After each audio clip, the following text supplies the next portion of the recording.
my pleasure to introduce our moderator today.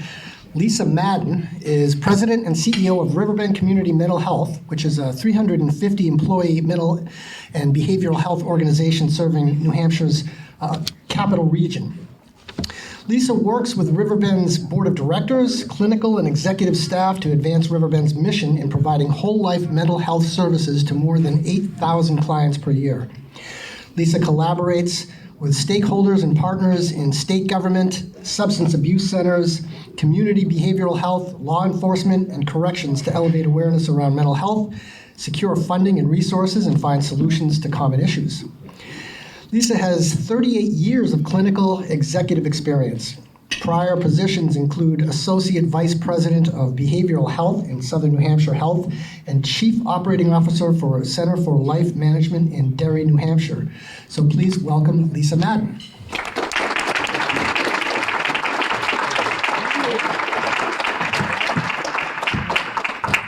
Thank you very much. Hello, everybody. I'm really excited to be here with you today. And about a couple weeks ago, Tim had asked me when I was at a meeting, Lisa, what do you think about moderating a panel of some experts on homelessness? And I said, sure, that sounds great. I might have a few things I can offer about the world of mental illness and how we are able to offer some supports. But everything was good until the very end when he just looked at me and said, oh, by the way, you have a really important job. Your job is to make sure you stay on time and end on time. And then gave me a funny little look that said, good luck with that, pretty much. So I'm going to get going pretty quickly. But first, I'm going to tell you a little bit about who I am and why I'm so honored to be here. So I am the president and CEO of Riverbend. And I also have the privilege of serving as the vice president of behavioral health for Concord Hospital. And what that allows me to do is to be able to participate in the full continuum of care for mental health and addiction services throughout our community and be able to find ways to be able to support the consumers and the patients who need our services and engage in them. And that continuum of care is a really important focal point because it goes from everything from prevention and training and teaching all the way through acute care services.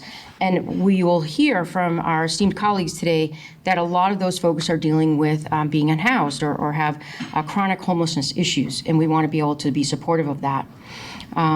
The other piece I just wanted to make reference to is that we are going to hear some really interesting statistics today, and some of it's pretty overwhelming actually when you read it, when you think about it at length. But we are all part of a potential solution, and we all believe that we can fix this if we work together and if we align our skills. I know Riverbend is excited to be able to contribute to adding more housing to our community. We are a couple of weeks away from being able to have a ribbon cutting for 278 Pleasant Street, which will be a 12-bed community residence program for those people living with severe and persistent mental illness who may also benefit from having a single-story living and not wanting to do stairs as much as they had in the past. We also sold the building that went to a developer who is turning that building at 3 North State Street into a 12-bed facility for those living with intellectual and developmental disabilities. So all in, 24 new beds for the Concord community, which is really a critical part of our solution, and we're excited to be part of that. So you'll learn a lot today, and it's not going to be from me. So I'm going to move ahead and introduce you to our wonderful panelists that we have here. If you could just humor me for a moment. Okay, let me start off with Freeman Toth. Freeman is the Homeless Street Outreach and Housing Stabilization Manager for the Belknap-Merrimack Community Action Program. You'll hear more about his experience, which I think will be a very interesting story. But I wanted to take a minute to share a little bit of his background. He was unsheltered and homeless for a short period of time during his freshman year of college. He was able to take the skills he learned from mentors, teachers, friends, and family, as well as his experience in scouting, to use these hardships to strengthen his personal drive to succeed. And that is exactly what he has done. Freeman became a successful sales manager, district manager, and eventually regional trainer in the wireless industry. He joined the Community Action Program in 2019, utilized his life experience, motivational and leadership skills to help build a team that is leading the way by example and providing much needed hope and assistance for those in need. Freeman feels a strong moral obligation to listen to and to advocate relentlessly for those vulnerable members of our community ensuring that we have access to the same opportunities that he was afforded. So that I'd also like to introduce Sieera Hubbard, Supportive Housing Program Manager. Now, if we get her to talk a lot, we might have a lot of fun with her accent, because she was born and raised in Georgia, so that might be. Sieera moved to New Hampshire in 2018 for a job at the Keene Sentinel and worked as a news reporter for nearly 2.5 years. After the COVID-19 pandemic began, however, Sieera began working at an emergency shelter in Keene, and that's all it took. That's all it took for her to kind of catch the fever, and she quit journalism and fell headfirst into human services. In addition to the Keene shelter, she worked as a case manager at a CAP agency and most recently at the Nashua Soup Kitchen and Shelter. In her first interview with the Concord Coalition and Homelessness, she immediately connected with the team and the organization itself. Sieera says she's motivated by the coalition's client-centered approach and innovative solutions to ending homelessness. We will hear from her today as well. And also, Deputy Chief Barrett Moulton. I have the great pleasure of introducing Deputy Chief. He's an established member of our community. He has demonstrated his commitment to helping those who are unhoused. Deputy Chief has 24 years of experience in law enforcement. He has worked extensively as an undercover detective with the Concord Police Department and the New Hampshire Attorney General's Drug Task Force, as well as with the Department of Youth Services Division. After leaving the Criminal Investigation Division, Mr. Moulton was promoted to a supervisory role. Most recently, he has been responsible for overseeing the department's professional development unit, which involved hiring new staff and providing ongoing training for current employees. As Deputy Chief, he is responsible for the department's patrol division, the largest division of the agency, which includes the communications unit or the dispatch unit. Sorry if that's me. Additionally, he is involved in several community organizations, including the Merrimack County Drug Court Team, Concord Homeless Steering Committee, and the City of Concord Public Safety Advisory Board's Subcommittee on Homelessness. Deputy Chief Moulton is a graduate of Northeastern University and has been a lifelong resident of the Granite State, residing in the Lakes region area. So these are our esteemed panelists, and I'm going to start it by allowing Freeman to start. Just for you guys to know, you control your clicker. And you have about 10 minutes for a presentation, and then we'll move to questions from our audience. So I'll pause there.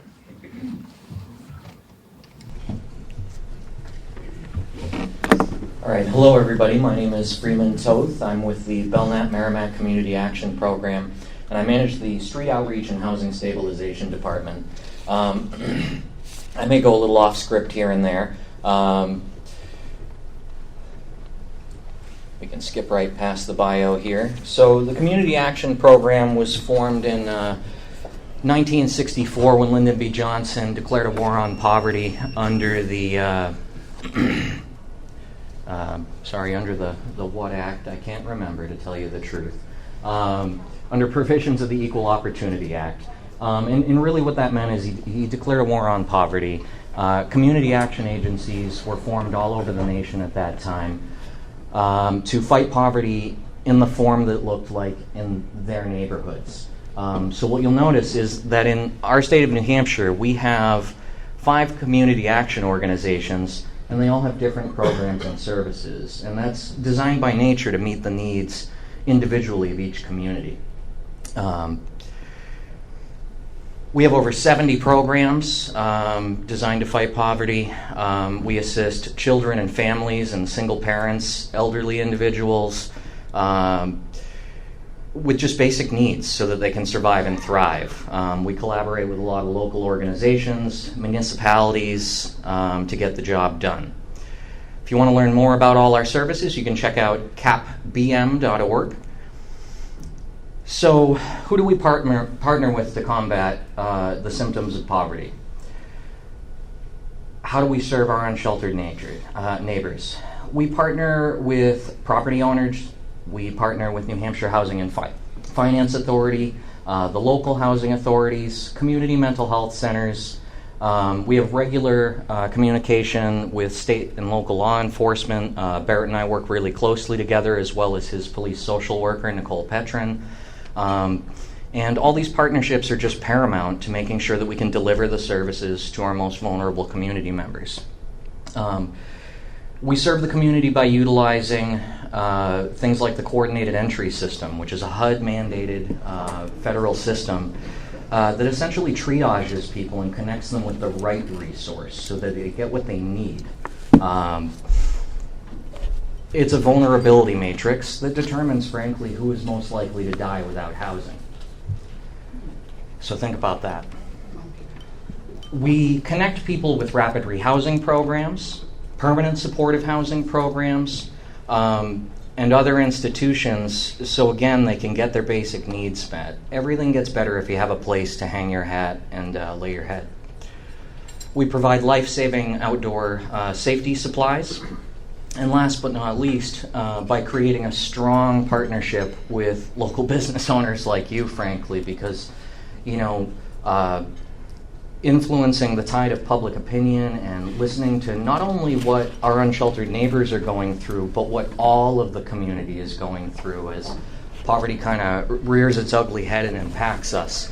Because it's certainly not lost on us that when a person who's suffering on Main Street impacts a business, that impacts all of us. Here are some statistics. 76 more than of our participants are people who are living with disabilities under the Americans with Disabilities Act. 67% of my participants do not use drugs. Think about that. I think most people feel like the average person experiencing homelessness did something to deserve it, or that a substance use disorder led to their circumstance, and I would tell you that's often not the case. My internal data shows this of the people that we are directly engaged with. 56% of them are experiencing chronic homelessness.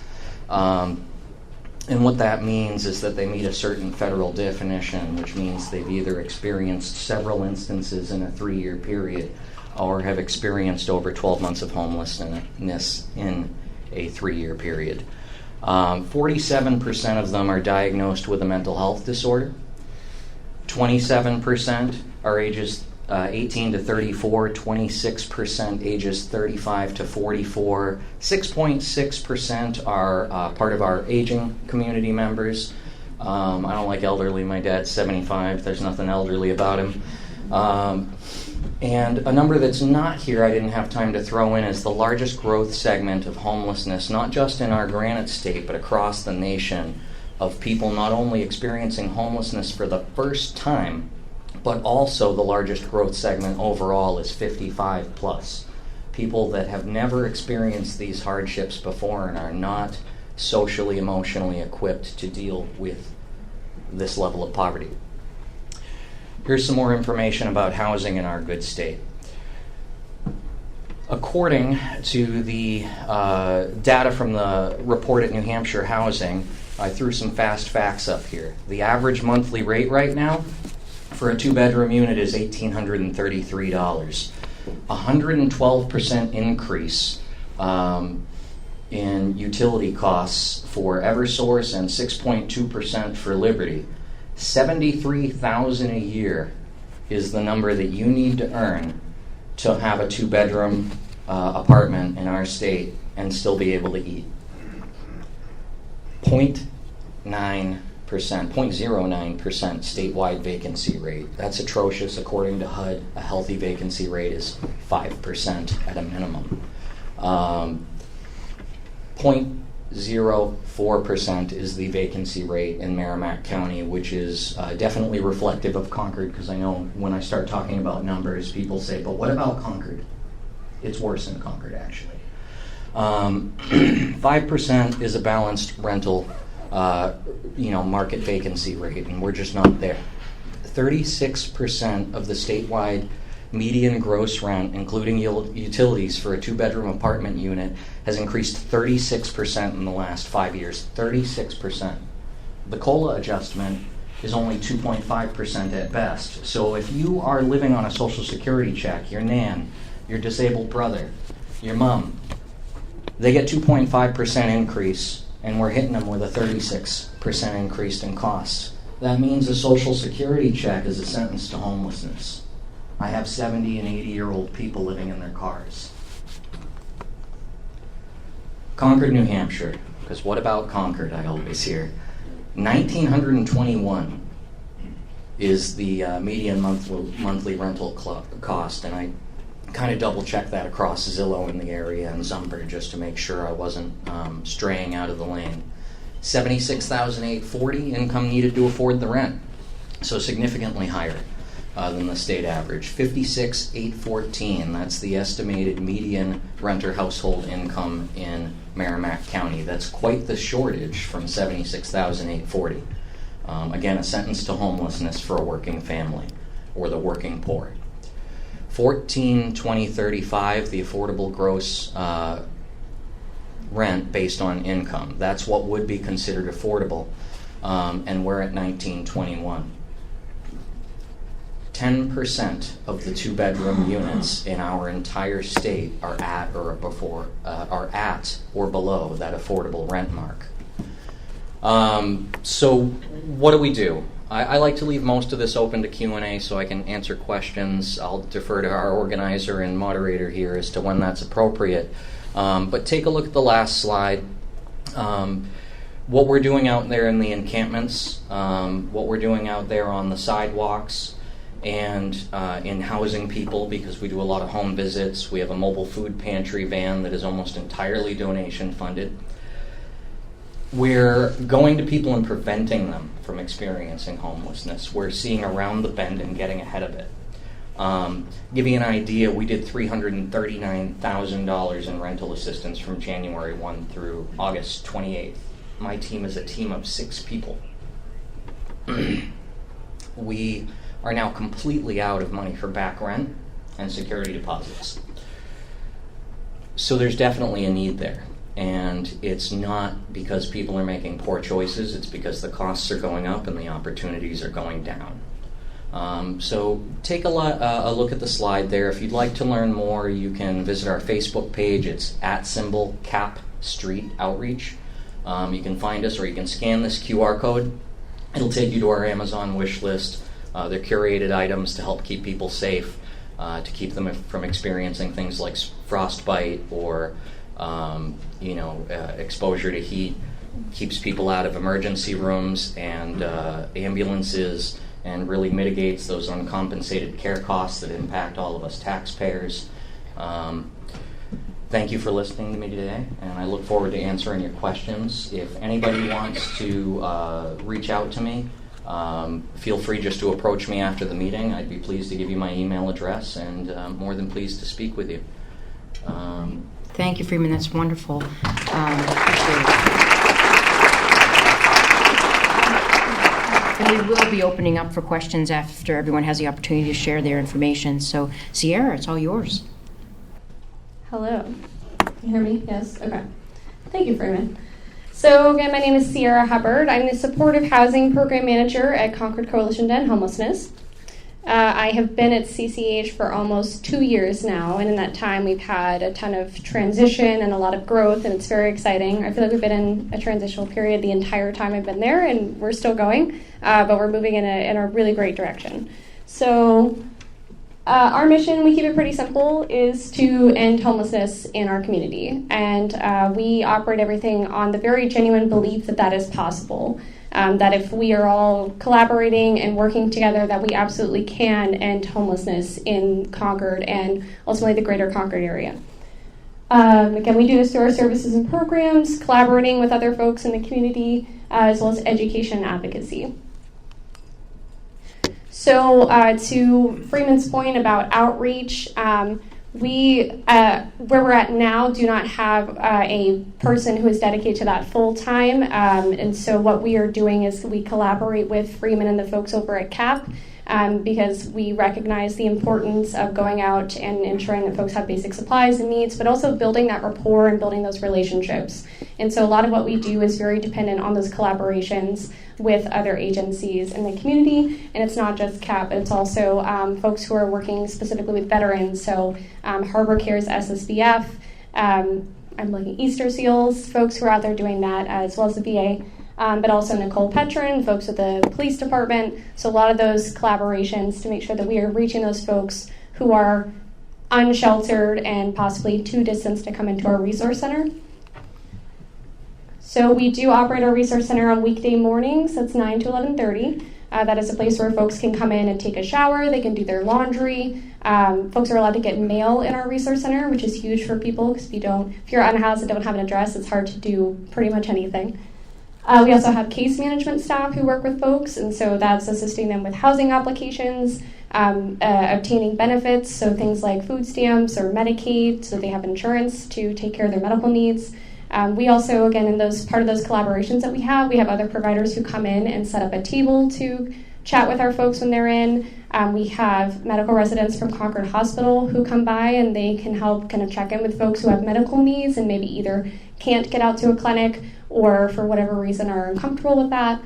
So we really try to work with our partners in the community to make sure that we are bringing those services to our folks where they are. Permanent supportive housing. So this is what I do at CCH. So we have a few properties in town. We have buildings on Green Street, West Street, and Pleasant Street that totals 15 units. We also have a project that we are working on, anticipating hopefully opening next year on 6 South State Street. That will be another 8 units. The majority of those have a voucher or subsidy tied to the unit, so the rent is subsidized, so folks pay approximately 30% of their income, but then we also provide supportive services. We have other programs that are what we would call tenant-based, so that operates a little bit more kind of like what you would think of as a voucher, and so we have to find them apartments out in the community. But in all these programs that we operate, they get these supportive services. So this is case management that's ranging from helping folks pay their bills, making sure that they're getting their rent paid on time, if it's getting to medical appointments, groceries, and just ultimately helping them accomplish whatever they have set for themselves as goals. Permanent supportive housing research has shown that this is really an incredibly effective way in helping folks exit long-term homelessness. So it's not just about finding an apartment, but also making sure that they have those supports to, rather than just living, like thriving in their housing. So research has shown 80 to 90% success rates. We have seen around those same numbers in terms of not just folks staying in the program, but how long they're staying in their housing. So 2/3 of our folks in our tenant-based program that we operate, it is a partnership with Crossroads House in Portsmouth, that's 15 households, and 2/3 of those households have been in their housing for more than 5 years. So when we talk about success, that's what we're looking at is that they're in their housing and that they are happy and they are there long term. I'm going to breathe for a second. So Freeman kind of talked about the stats, so I'm not going to repeat that, but I think really what's important here to note is that this is not just a homelessness issue, this is a housing crisis. And so the way that you end homelessness is by getting people into housing. So it's providing housing, it's increasing housing supply, again, ensuring that we have supports for folks as they move in.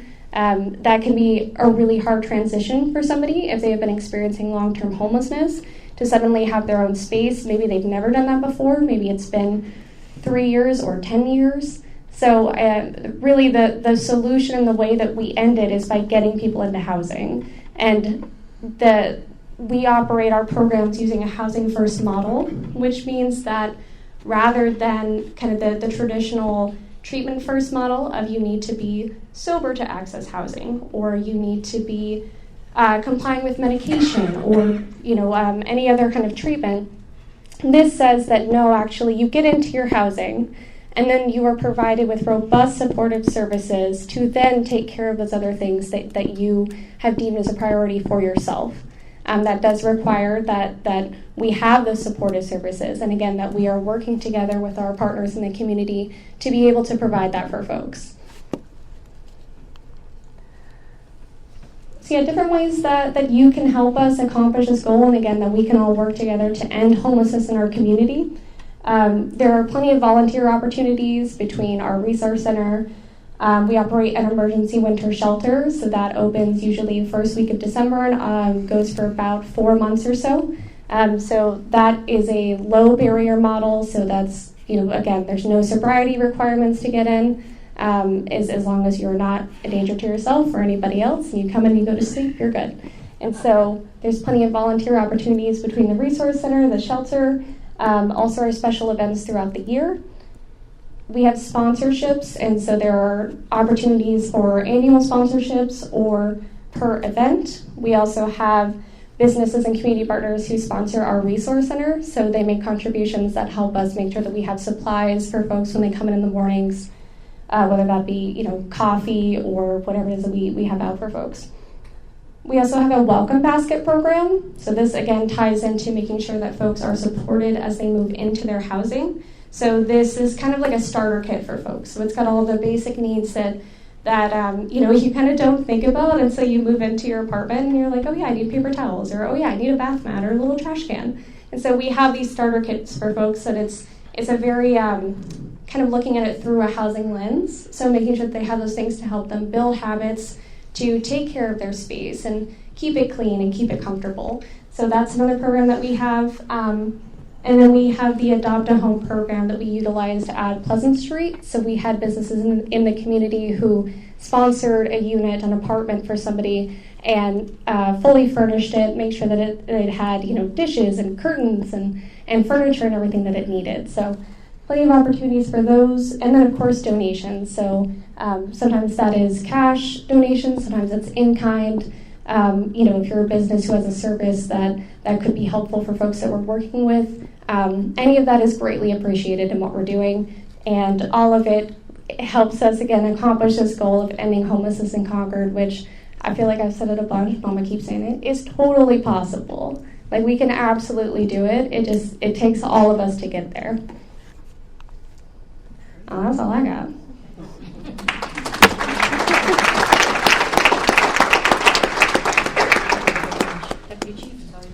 Thank you. I'd just like to thank Lisa for that introduction and for the Chamber of having us here today. These forums are always great, and I certainly enjoy coming to them.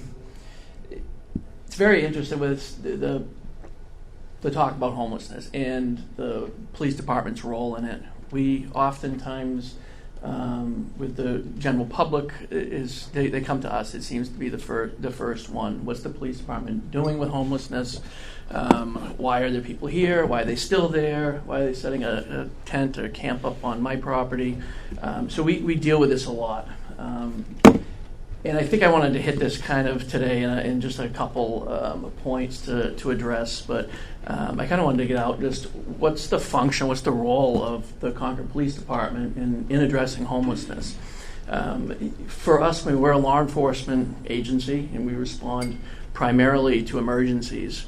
We're typically not finding them homes. That's Sieera and Cap. That's their responsibilities, but we're the ones that really are on the boots on the ground, kind of going to certain calls. But again, our primary function really is responding to emergencies, and these can be overdoses at camps. These are assaults, thefts, criminal mischief complaints, and moving on to addressing individuals in crisis, and that's whether somebody's having either intoxicated by drugs or alcohol or both, experiencing mental health episodes.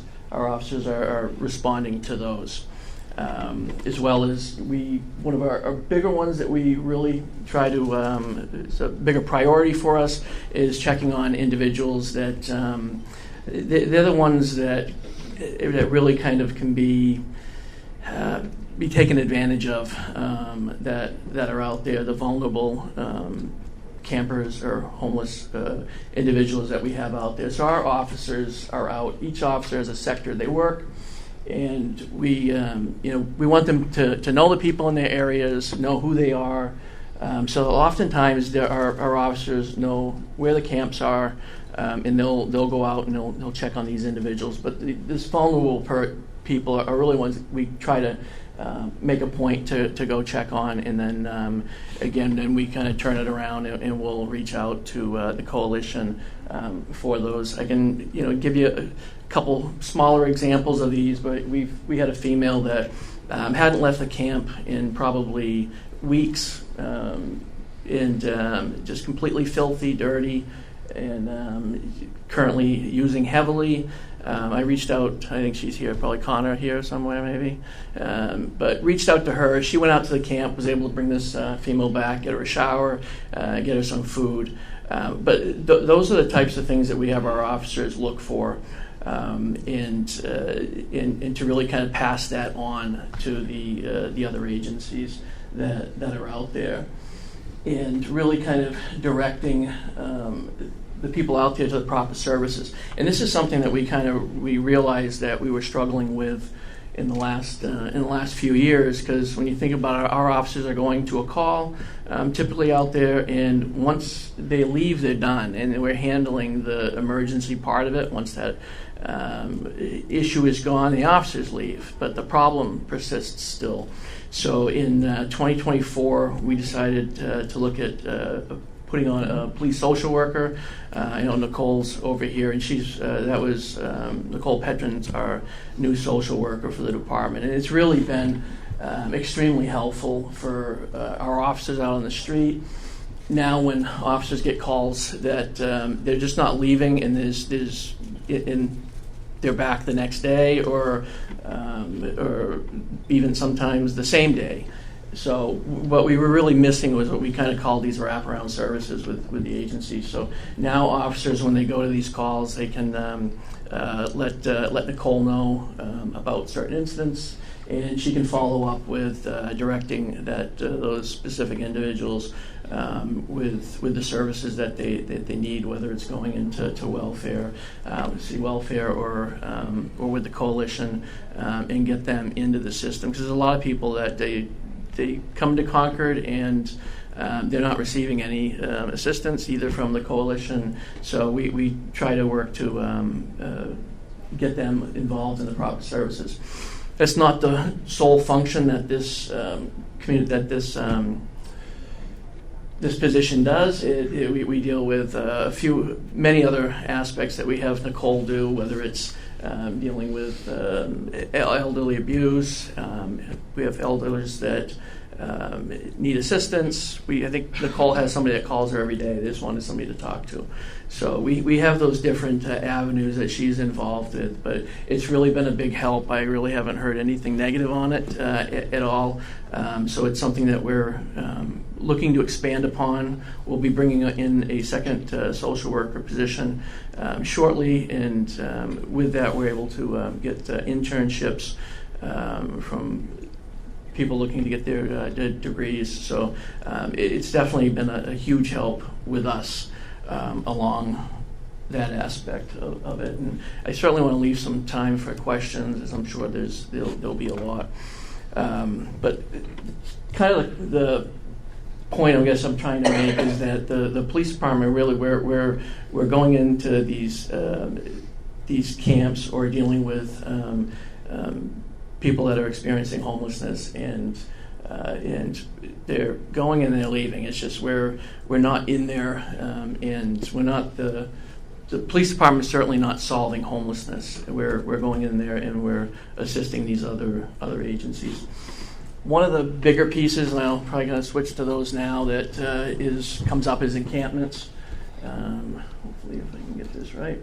And challenges that we have when we get calls about encampments. So we have to figure out, well, who owns the land? Is it the state? Is it the city? Is it private? Is it utility companies? The railroad? So we have to look and determine where this camp is. And when I say we get calls on this daily, before I came in here today, I saw that we were already dealing with several complaints of new camps that popped up. So our officers are going out and we're trying to address the locations, but they can be challenging. And this one here was just kind of an interesting one. So that's the soup kitchen that you see right there. And where I have city land, both of the bulk of that area you can see is city land. That little piece in the middle, that's state land. And if you go down there right now, there's camps in there, and we can't move them. That's the state's land. And for whoever designed this, I don't know who did, but that one little parcel is state land. And the state's been much better where they're dealing with this all over the state. It was a little bit harder to move encampments on state land, but it has been better. But it needs to become better. But if you go down there right now, there is several camps that are in this area, and I actually think they have, no offense, Freeman, to your group, but I think there actually is, they're drying clothing on the sign that says no camping, that is right underneath them. So those are challenges that we have, and we do address these. When we'll talk briefly about camp removals and how that goes, but we primarily will try to reach out ahead of time with the coalition, with Freeman's group over at CAP to let them know that this camp's going to be removed. We'll try to give them dates and times and to get time to get those removed. These are just some of the concerns that we have with these encampments. They can be, there's encampments all across the city, and some of them can range from a single tent to large encampments that are pretty expansive. Some of them are extremely filthy, and some of them are very clean. It really is a big mix. There is, when you start to get to some of these larger encampments, I mean, these people, they'll have jobs in there amongst the campers so that are staying there, that they kind of work as a group. And again, there's a wide range of these. We obviously have some serious concerns with stuff that are at these camps. As you can see, there's oftentimes a lot of propane, a lot of things along combustibles, but they're using that for warmth. It can be just serious safety concerns, whether to the campers themselves, responding officers, but those are issues that we go to and address. There's environmental concerns. This was an encampment that was actually on state property, and over by the Everett Arena, and what you see right there is a trench. That's a bathroom. Was there a point on this thing? This was made into a makeshift bathroom, and as you can see, it goes into the river. So these are larger encampments that we'll come across, and these. I actually feel safe in saying most of these right now have been mitigated and leased on some of these that come to this level. But and I'm not trying to beat up on any groups that are in here. I really think that in the last few years we've really got a good relationship with the police department and the coalition of identifying these and really making an impact. I know. The outreach workers, and again, I keep talking about Freeman and Connor and Sieera, they'll go out to the camps and help us address these issues as well. They're expensive. Cleanups are expensive. This is Sexton Ave, and as you can see, this was an interesting site because it was both state and city owned. So as you can see, massive amounts of trash in here. And oftentimes, this doesn't take long to get like this, and we'll start to get the complaints because of what you see up here. There's no leaves on the trees. So right now, we'll start getting more complaints come in that they'll be more noticeable. But this lot was completely cleaned up. They can be extensive and dirty and filthy like this. There's a lot of hazards in it, where we have to have companies that'll come in and clean these up. There's a lot of needles and different just hazardous debris that we have to coordinate these cleanups companies with. This was another one underneath 393. This took a while, but we finally got the state to address this issue. But there was a fairly larger encampment that was right along the railroad track that was down there. There was an article that was in the paper this past summer of an encampment that was kind of just north of this area here, and it was encroaching on some families' backyards that were in there. gotten a wide range of learning of who owns property, who manages it, because nobody wants to say that it's theirs, and they'll point fingers, which I realize that if you maintain the land above it, then below it's yours. So this one here, so 393 is the state on top, which means it's the state in the bottom. Even though the railroad track goes through there, that still is the state responsibility on this. So we finally got them to clear that up. This was turning into some bigger concerns.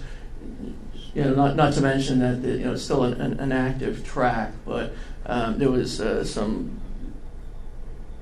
bridge abutments that were kind of exposed. There was some concerns about the safety of these bridges too. Anytime you have a fire under a bridge, it's not a good thing. They have to inspections come back out, and there's oftentimes there'll be fires underneath these bridges, mainly for warmth and along those lines. But this was another camp again. This one was cleaned up this year. We talk about some encampment fires, and these are really some issues of both for the people camping there as well as responding individuals. So as you can see, this is kind of typical. You'll have a fire going in a tent here. This isn't the same area. We just happened to come across this one in the whole camp. This whole area went up. Police just happened to get in there early when that encampment fire started. But we'll start to see those more this time of year, obviously, because of the cold weather setting in. But again, serious concerns for their safety as well. This one was just this past week. This was a larger encampment that was down in the south end, I guess you'd say, off of 93. This was a two-story encampment that was out of this. This one caught fire, but as you can see, you have propane tanks that exploded out there. I was talking to the fire chief. I know they had extreme difficulty getting apparatus out to this area. They ended up having to cut trees down to get to this location. So those are issues that we face as well. This one, I got this email this week, and I thought I'd just kind of pass it. So these are ones, we get these, well, at least I do, a few of these a day, but I think it just goes to show the point of that kind of where we kind of get stuck in the middle as a police department of how we address these issues. We're not going to be able to arrest our way out of this. We can't charge every person that's out there with certainly talking about like the shopping carts. We also run into issues too of the certain places don't want to. They're not going to be a complainant on it. So if I don't have anybody that says that they want to make it an issue, then it's tough for our officers to haul a shopping cart down to Shaw's and say, "Do you want to prosecute the guy for taking the shopping cart?" It's not gonna happen. But this is kind of where we kind of get into that point of, all right, well, what's the police department doing? And then people do. They have a point. I mean, that's the issue. And unfortunately, it makes it look like that we're not doing anything when there's a lot of behind-the-scenes stuff that goes on. But a lot of these issues that you see are right in your face, kind of with it. I will say that this. Chief, I'm going to have to tell you. Cut me down. All right, perfect. I like that anyway. And I'll certainly answer more questions on this as well. But just kind of wrap up, I do think that this year we've made a pretty good increase in at least in the downtown area, and that's going to continue as well as we go through the next few months.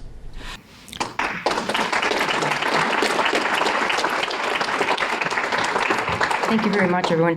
A couple of themes I just want to pull out from what we've heard today is that there's a significant amount of work within our community to be able to pull together, to collaborate, to identify what the needs are for every individual who may be experiencing homelessness and what they may need for themselves and how it may differ from others.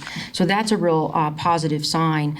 That Sieera, I think, was able to tell us a lot about those efforts to bring in community partners, and as well as, the Deputy Chief and Freeman are saying that we are all in this together and we're looking to collaborate.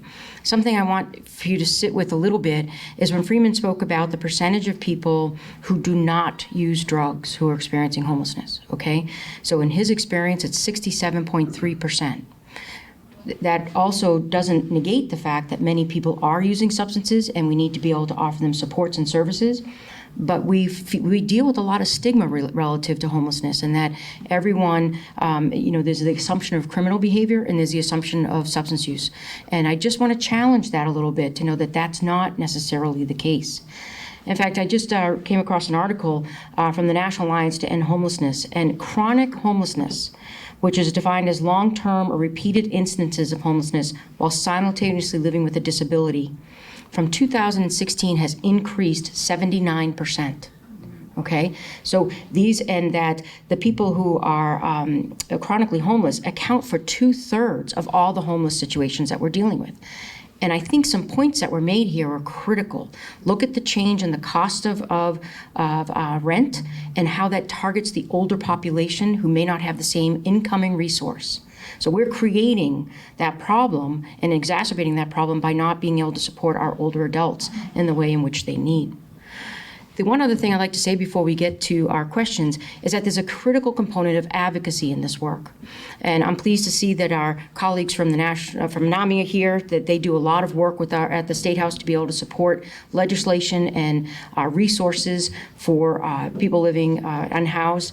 We also have the Behavioral Health Association, as well as New Hampshire's Hospital Association, who are all invested in finding this solution. And we need that from you as well. We need our business colleagues to be able to hear and learn about this issue and know that there's a lot we can do, but we need to be very careful about the stigma that comes along with this issue. So I'm going to pause there, and then I'm going to open it up for some questions, if you like, and I would like to ask the audience if you have some questions of our panelists. Yes, sir. Couple questions. I'm Steve Dupree. For 10 years, I served on the governor's interagency task force before I got dissolved on homelessness, and I provide housing to 280 families that are extremely low income, so I have some long experience with it. I appreciate everybody's efforts, not only people who spoke, but I know we have a lot of groups here. I have some concerns. Obviously, I'm in the hotel business. We now spend $250,000 a year with full-time security because of problems primarily, not exclusively, caused by homeless individuals either trying to access our facilities or make use of them. And that problem has gotten worse. When I was on Concord's steering committee about 6 years ago, Ellen was asked how many chronic long-term homeless there were in Concord, and she estimated 60, not counting transits come through. Chief Osgood, not known as a man who laughs a lot, did laugh and said, "You're off by 100.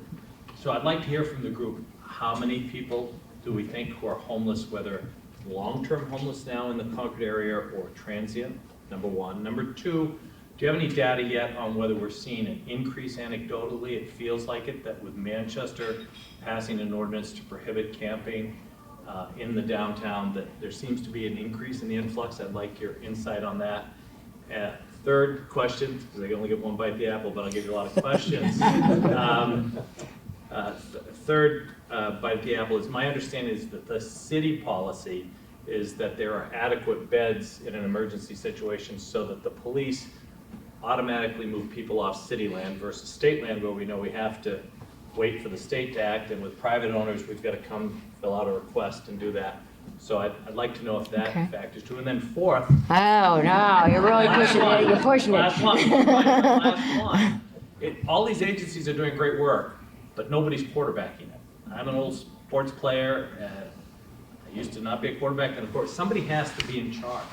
And it strikes me that we've got a lot of groups that collaborate and work well together, but it sort of begs the question of who's calling the plays? Who is in charge of this? We're not going to build our way out of it for the cost of $275,000 for a one-bedroom 800 unit, not in the short term.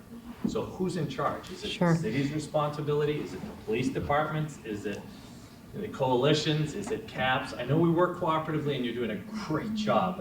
I applaud how much you do to help people who need help. And I think your statistic about most of them not being drug users may be true. But those are my only 4 Great, questions. thank you. So Take a get some of this. who would like to start? Okay, go for it. Okay, so that was a lot, but I can speak to the numbers, and I don't have the exact one in front of me, but I know that from what I looked at this morning, we are seeing that it's over 300 long-term, over 300 people experiencing long-term homelessness, and that is, I'm going to look to Kate to nod. Is that's Concord or Greater Concord? That's Merrimack County. That's Merrimack County. Yeah, it's 398 people in Merrimack County. We're the regional access point. We collect the data.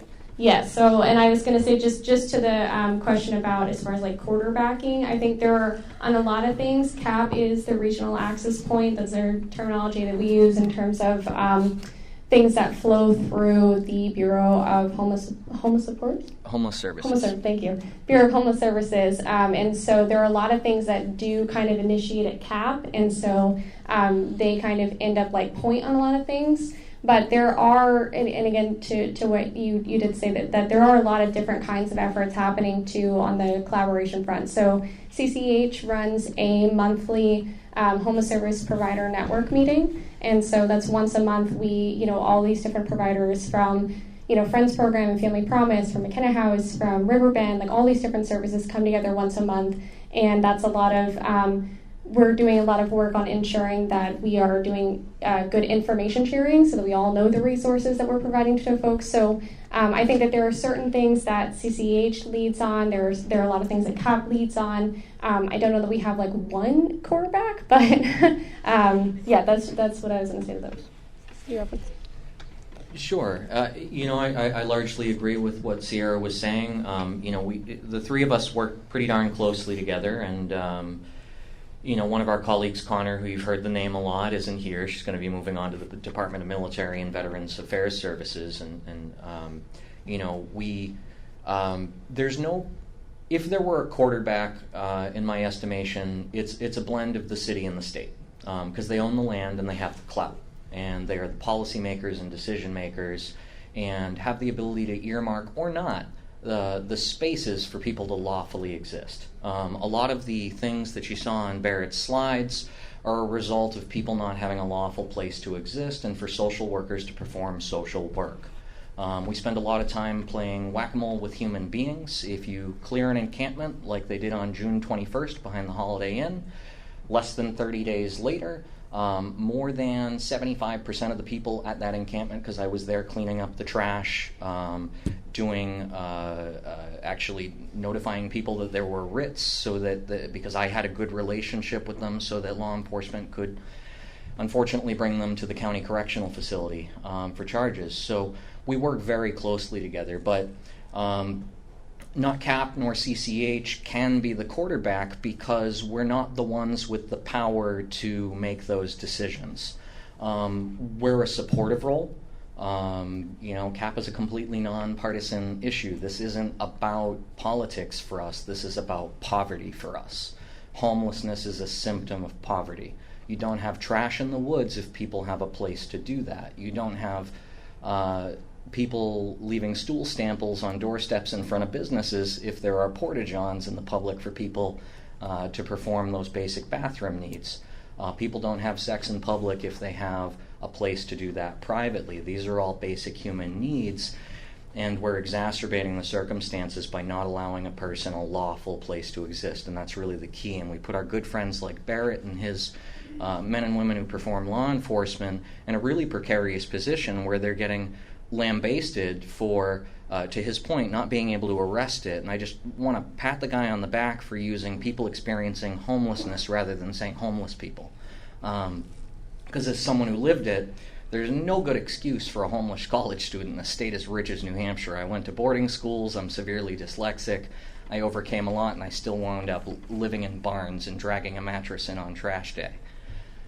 People get through this stuff, they survive, they thrive, they build lives. But if you're out there long enough, if you weren't using drugs before, you will be. It's pretty horrible. The amount of trauma, especially if you're a woman or a member of the LGBT community, is just absolutely gut-wrenching. It keeps us up at night.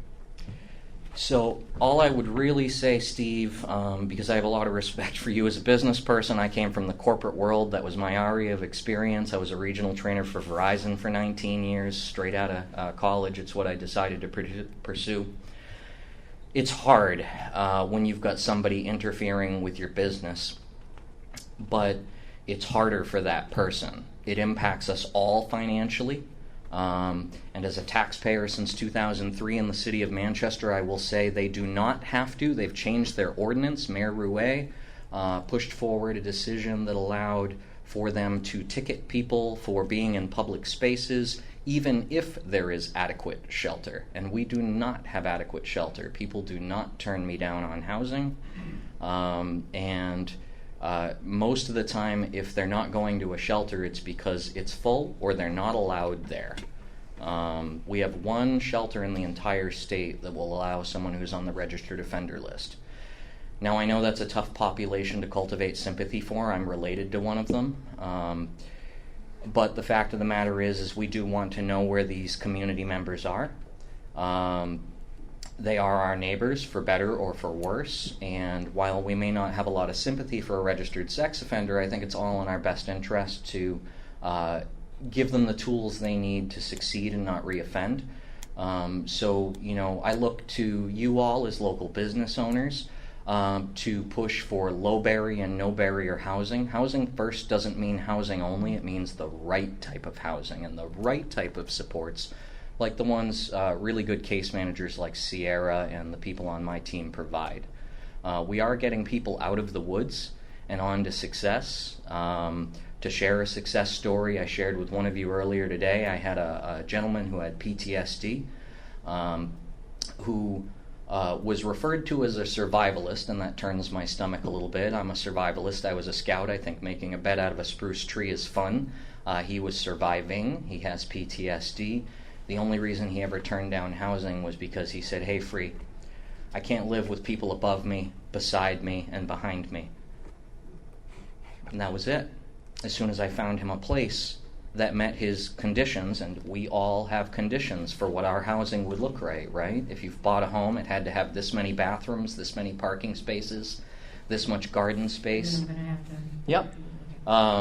We all have conditions. So I would just challenge you to push back on those preconceived notions and stop making decisions based on your emotions and start making decisions based on data. And we'll happily provide the data. Anybody who wants it, we are the regional access point and can provide it. Thank you. I just want to add very briefly, just that in terms of, again, like leading on it, I think in an ideal situation, it would be you would have a committee, coalition, whatever you want to call it, group of folks that is kind of spearheaded by your local government, and that would be county and city, and then you would have support from the state. And I went to in April a Housing First Partners conference down in Atlanta, and so this is folks from across the country showing models on how they're addressing homelessness in their community with supportive housing. And it was really hard to find one that didn't have strong involvement from that local government piece. So that's so crucial that is something that our city leaders are very involved and very big on, but also our county, and again, also that we have that support from the state level. So in an ideal situation, I think that there's a lot happening to put that together, to put us in that direction, but I think that's what it takes. It's a community-wide issue. It takes a community-wide effort. But there's no one, is there anyone from the city who's in charge of being the coordinator for city efforts for people experiencing homelessness? Not yet. Thank you very much. So we are just about out of time. I was just going to through. Sure. I think Mr. Dupree has it's a great question. I'm as frustrated as with you are. I don't have an answer. There isn't anybody, at least that to hold accountable. I guess there's groups. There's many different groups that here is a function that work together. But there's I don't have an answer for you. I wish I did. We're frustrated with it just as much. It is kicking a can down the road, and as we sit here today, I think we're still in the same boat. Yeah, so I think what the takeaway from it is that what our community business partners are saying, how do we solidify that coordination role a little bit more clearly so people know where to go, who to call, and all of that. So the information that we have now and some more information that Freeman may be able to offer as to who to contact and how to be able to spearhead that. Yeah. We may have some ability to do that, but I am under strict rules. True though that we don't allow people to camp on city land, Correct. so they go to state land or private land. Okay. Yeah. So I want to thank you all very much for joining us today. Tim, if there's anything else you would like to add to the team, but we have been honored to be here and appreciate the fact that you're here to learn more about this very concerning issue, and we hopefully that you can continue to support our efforts to support the people who need it. So thank you very much.